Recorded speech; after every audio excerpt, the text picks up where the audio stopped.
Okey, selamat kembali para penonton semua dan seterusnya seperti yang dijanjikan oleh kami. Selepas ini kita akan berbicara berkenaan dengan kisah Qarun dan Haman, iaitu panduan Al-Quran untuk ekonomi mampan. Seperti mana yang kita tahu, Qarun adalah Fir'aun dan Fir'aun memiliki harta yang sangat-sangat banyak. Dan bagaimanakah ketika itu Nabi Musa mengawal ekonomi dan sebagainya. Dan ini bukanlah diperincikan oleh saya tetapi akan diperincikan oleh tetamu kita, iaitu saya kenalkan iaitu Dr. Muhammad Syahid Muhammad Noh, merupakan Ketua Jabatan Syariah dan Ekonomi Akademi Pengajian Islam Universiti Malaya. Assalamualaikum. Waalaikumsalam warahmatullahi wabarakatuh. Khabar, Doktor?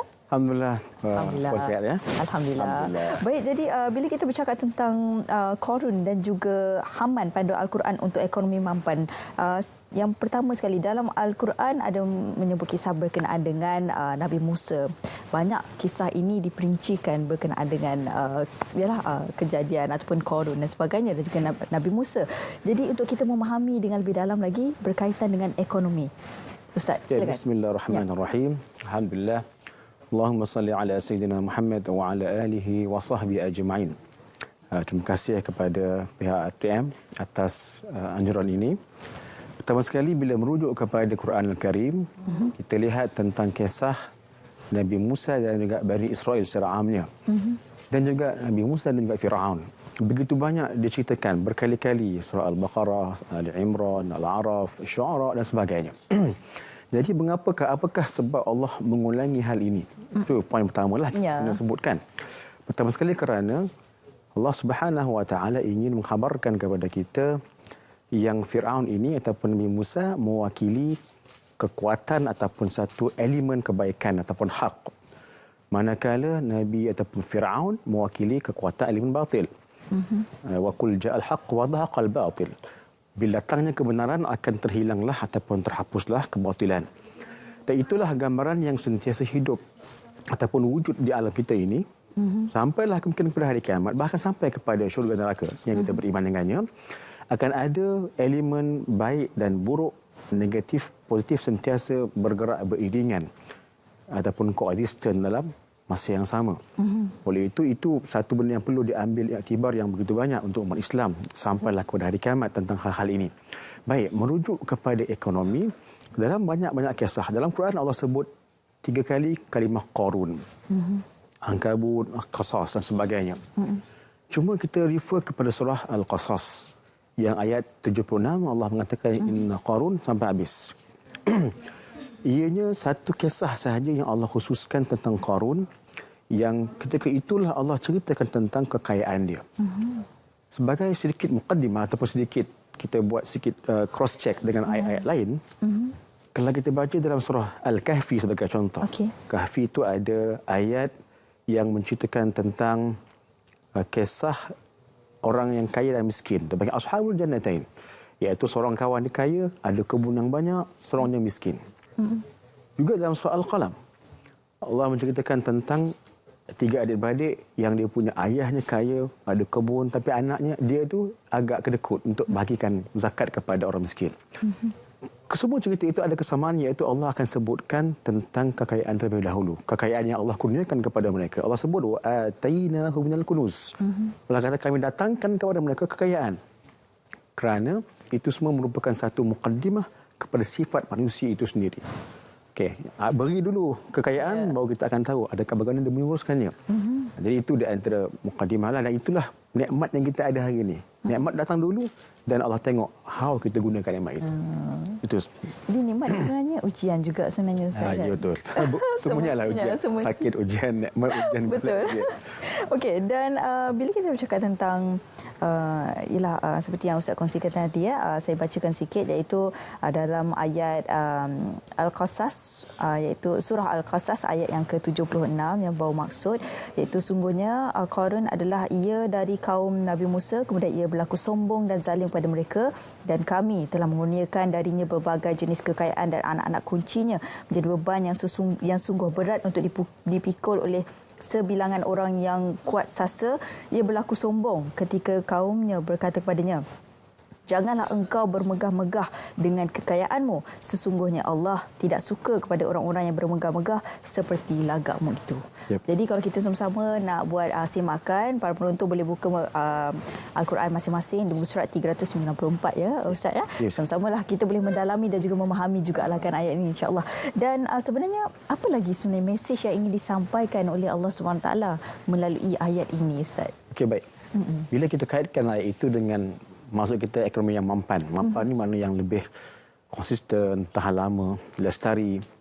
Baik, dua ayat ataupun dua kalimah yang saya ambil yang ulama kita bahaskan juga. Dan kita bukanlah ilmu tafsir ketika ini. Kita lebih kepada memahami ayat itu untuk dalam konteks kita hari ini. Dua kalimah la tafrah. La tafrah, innallaha la yuhibbul farihin dan wala tamshi wala tabghil fasada fil ard. Ayat yang 76 dan 77. Allah kata wala tafrah tu maknanya janganlah membesarkan diri. Tadi puan baca tadi tu. Dan yang seterusnya Allah katakan wala tabghil fasada fil ard. Jangan inginkan kefasadan di alam ini. Pertama kita bagi la tafrah tu, itu merupakan tabiat setiap manusia yang diberikan kelebihan harta. Sama ada harta itu menerusi pangkat, ada jawatan, berharta. Ataupun harta itu menerusi keilmuan dia. Ya, dia pandai, dia boleh buat duit, pandai perniagaan, akhirnya kaya. Kan? Diberikan nikmat sarawat ataupun harta yang begitu banyak. Biasa manusia tabiat dia akan sedemikian, dia akan terus timbul farah ataupun sedikit besar dirilah bahasa kita ya. Sebab hadis lain yang mengatakan manusia itu kalaulah dia dah ada memiliki 2 lembah emas, nak yang ketiga. Itu benda biasa. Ya. Kita pun naik gaji dah. Contohnya hujung tahun kan. Ya. Semakan gaji naik, alhamdulillah, tapi alhamdulillah tu ada hujung dia. Kan cantiklah naik lebih sikit kan. Lebih sikit. Okay. Kalau dah lebih sikit pun tak cukup juga. Bonus 3 bulan. Kalau boleh kan 4 bulan. Allah. Tak juga 4 bulan, kalau boleh 6 bulan dan seterusnya. Itu adalah tabiat manusia. Oleh itu bila Allah kata la tafrah, Allah beri ingatan kepada siapa yang ada harta kekayaan. Dia berikan nikmat. Allah tadi sebut wa ataina, aku yang berikan kepada kamu ataupun kepada mereka, jangan belagak. Okay. Keduanya siapa yang ada jawatan, betul ada kesahaman sedikit. Inna Fir'aun wa Haman wa Qarun. Kan Fir'aun, Haman, Qarun. Ada 3 tu, tiga elemen lah.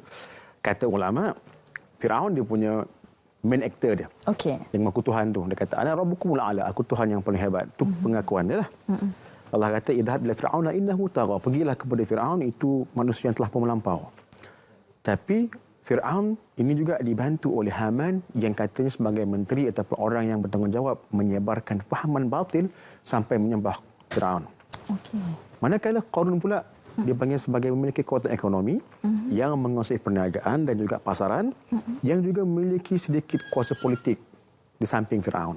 Walaupun dia merupakan kaum daripada Musa alaihi salam. Baik, tadi kata la tafrah. Jangan kamu gembira sangat, jangan kamu sekian-sekian. Kenapa? Kami yang berikan kepada kamu. So untuk pahaman kepada ekonomi mampan ini, orang yang diberikan kuasa untuk menguruskan harta ataupun diberikan nikmat kehartaan, bagi contohlah kita boleh berniaga, kerja kita bagus, Allah kasih nikmat yang begitu banyak. Ya.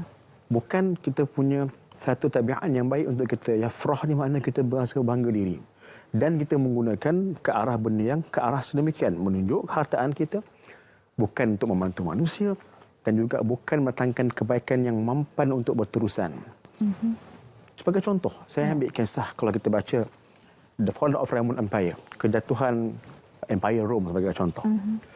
Kalau kita lihat dalam itu banyak kisah, banyak sejarawan mengatakan antara sebab jatuhnya Rome Empire ini antara lain ialah masalah ekonomi.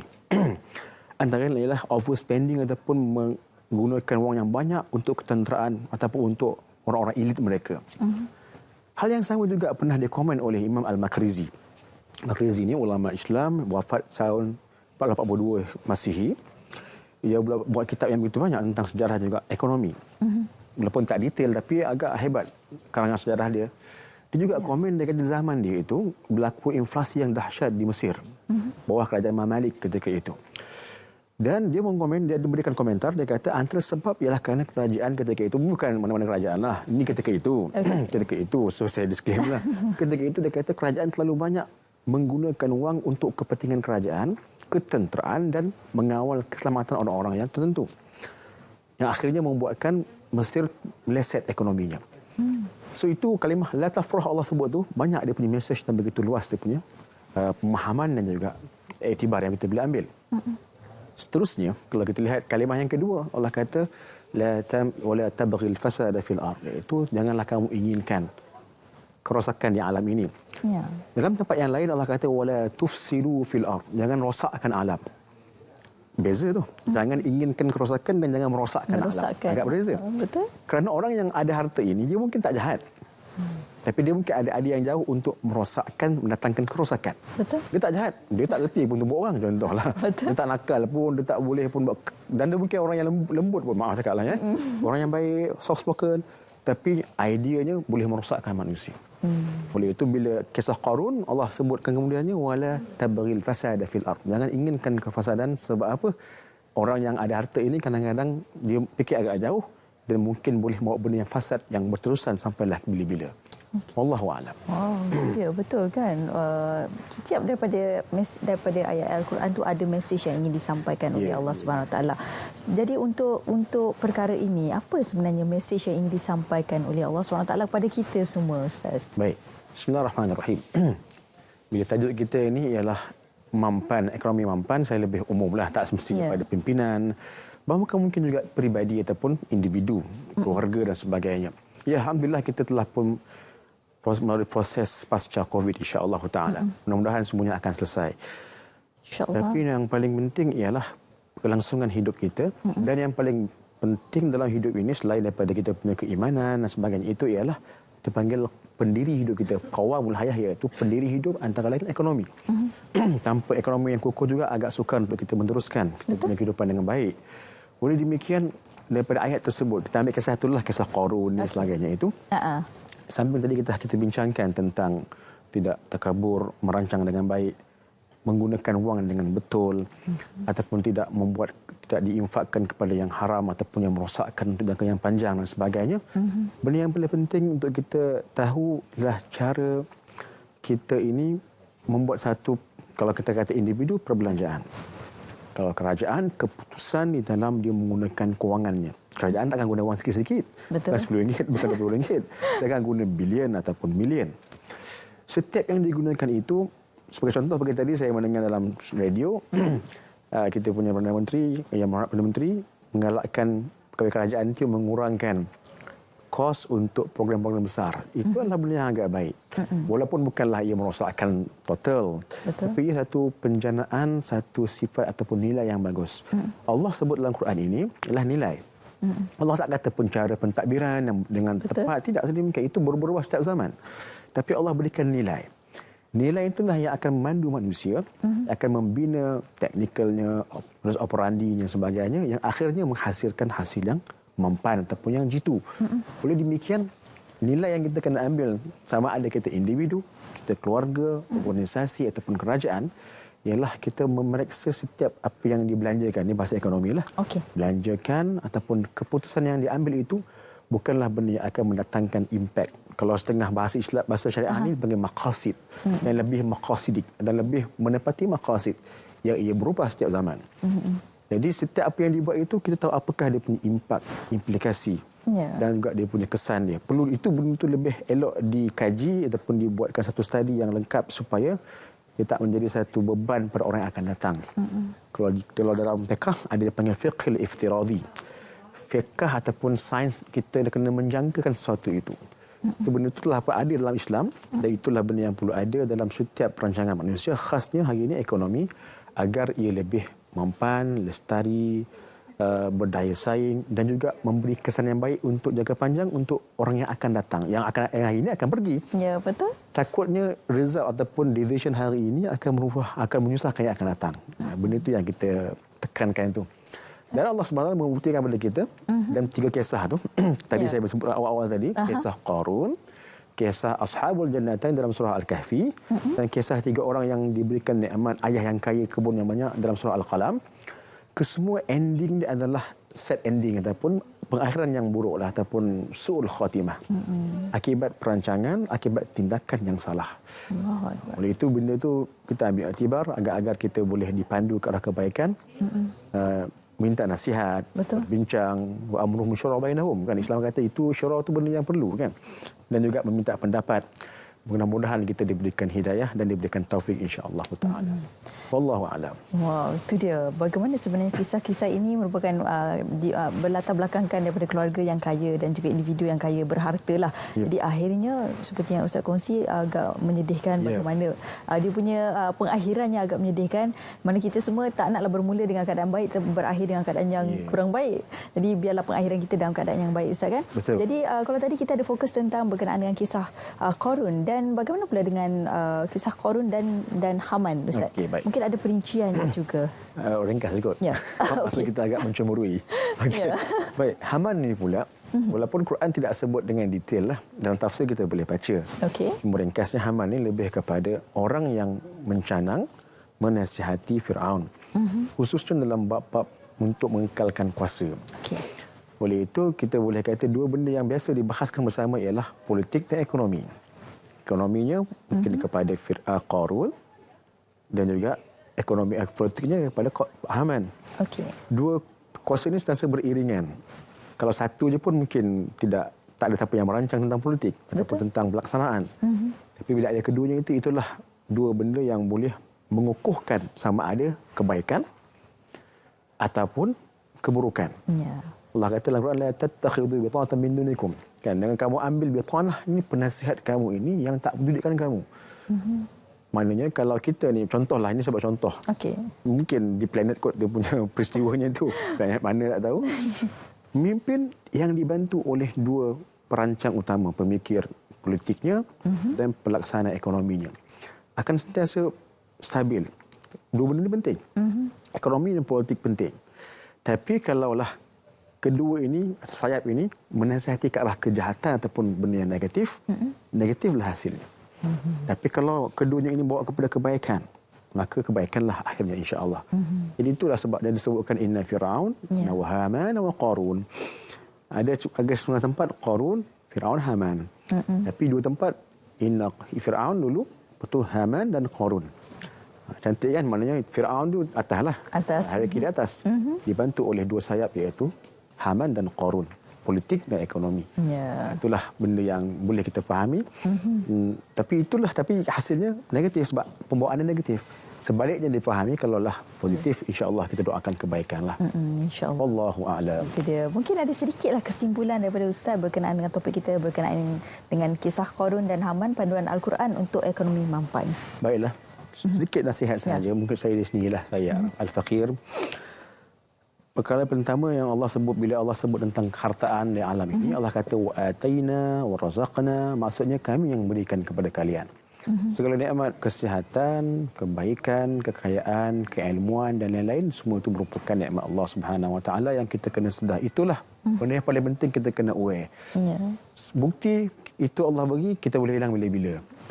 Even sihat, boleh sakit. Even kaya, boleh miskin. Dan paling mahal, hidup boleh mati. So, bila kita sedar akan hal itu, insya-Allah yang memandu kita lah dengan lebih jauh. Apakah setiap tindak tanduk dan keputusan kita, insya-Allah. Sedarkan itu cukup. Kamu ni dikayakan oleh Allah. Kamu ni pandai sebab Allah Ta'ala. Sedar kamu diri ni sikit. sedar diri. Ambung katakan sedar diri. Tapi benda tu nak menyedar tak senang. Betul. Kadang-kadang dia baik dah. Bila bawa kereta tak baik juga. Langgan ni. Macam-macam ya. Harta, itulah tabiat harta. Tapi kalau kita aware dan sedar, ada kesedaran yang tinggi, insya-Allah lah, khairlah, kita akan sentiasa buat satu keputusan tu, kita akan bergantung siapa yang beri nikmat kepada kita. Betul. Itu sahajalah yang boleh saya berikan. Wallahu a'lam. Alhamdulillah, itu dia. Terima kasih diucapkan kepada Dr. Muhammad Syahid Muhammad Noh, merupakan Ketua Jabatan Syariah dan Ekonomi Akademi Pengajian Islam Universiti Malaya. Terima kasih banyak Ustaz.